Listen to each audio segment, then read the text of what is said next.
30টা রোজা রাখার তৌফিক দিয়েছে এবং আপনাদের মাঝে উপস্থিত হওয়ার তৌফিক দিয়েছে, এই জন্য আল্লাহর কাছে শুকরিয়া জানাই। আলহামদুলিল্লাহ।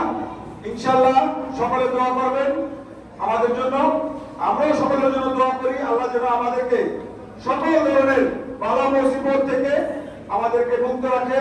আর আমরা যদি যে ঘটনার কারণে আজকে আমরা বিপদে আছি, সেই ঘটনার সাথে যদি আমরা জড়িত থাকি, আল্লাহ যেন আমাদের সঠিক বিচার করে, এটাও আপনাদেরকে বলবো। আর যদি আমরা কোন ধরনের কোন অপকর্মের সাথে, এবং আপনারা আমার মহল্লার মানুষ, আপনারা আমার ঘরের মানুষ, আপনাদের কারোর সাথে যদি কোন অপরাধ করে থাকি, তাহলে আপনারা দোয়া করবেন যাতে আল্লাহ আমাদেরকে বিচার করে। আর যদি আপনাদের সাথে ভালো করে থাকি, আপনারা দোয়া করবেন যাতে এই সকল বাবা মুসিবত থেকে আল্লাহ আমাদের মুক্ত দেয়, আল্লাহ আমাদেরকে হেফাজত করে। আর আজকে আমি ধন্যবাদ জানাই আমাদের এই 53 নম্বর ওয়ার্ডে এবং আমাদের দেওরা পাড়া মন্ডলের থেকে এত সুন্দর একটা মসজিদ যিনি নির্মাণ করে দিয়েছে তার মায়ের টাকা দিয়ে।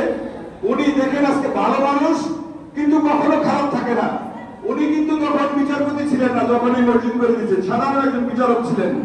উনি এই মসজিদটা করে দিয়েছে আমাদেরকে অনেক যত্ন করে। ওনার সাথে আমরা অনেক দিন ফজরের নামাজ পড়েছি, বিভিন্ন সময় নামাজ পড়েছি। আজকে কিন্তু উনি বাংলাদেশের চিফ জাস্টিস হয়েছে। ওনার জন্য সকলে কায়মানবাকে দোয়া করবেন।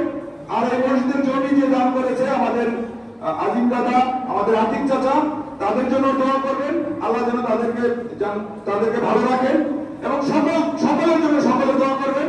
আসলে আমরা অনেক মুসিবতে আছি, যে এই সকল ঘটনার সাথে আমরা কখনোই জড়িত না, আমরা কখনোই দলাদলি করি নাই। আমরা আমাদের নিজেদের এলাকায় দল মত নির্বিশেষে সকলকে আপন আত্মীয় স্বজন মনে করে আমরা কাজ করেছি। যে কাজের জন্য গিয়েছে আমরা যথাসাধ্য চেষ্টা করেছি এবং এই এলাকার জন্য, এলাকা থেকে মেইন রাস্তা থেকে ধরে সকল কিছুর সাথে আমরা সম্পৃক্ত ছিলাম। আমরা সুন্দরভাবে সমাধান করেছি। কিন্তু আজকে আল্লাহর অশেষ খেলা, এটাও একটা ভালো খেলা। আমাদের এইরকম একটা মানে দরকার ছিল আমাদের, কারণ আমাদের মধ্যে অনেক মানুষ ছিল অনেক খারাপ। তাদের কারণে আজকে আমরা সকলে মিলে এই কষ্ট ভোগ করছি। দোয়া করবেন যাতে এই কষ্ট থেকে আমরা মুক্ত পাই, আমরা যাতে আপনাদের মাঝে সকল সময় আবার আপনাদের সাথে থাকতে পারি। অত্যন্ত দুঃখের সহিত বলতে চাই, এই 19 মাসে আমার দাদি মারা গেছে, আমার ফুফু মারা গেছে এবং আমাদের অনেক আত্মীয় স্বজন মারা গেছে, কিন্তু আমরা একটা জানাজায় অংশগ্রহণ করতে পারিনি।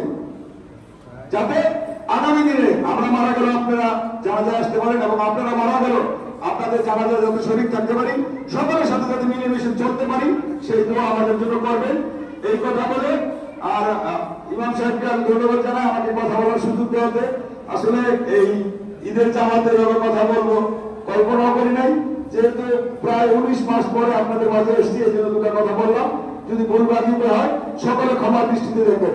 সকলে ভালো থাকবেন, সকলকে ভালো রাখবেন। আসসালামু আলাইকুম।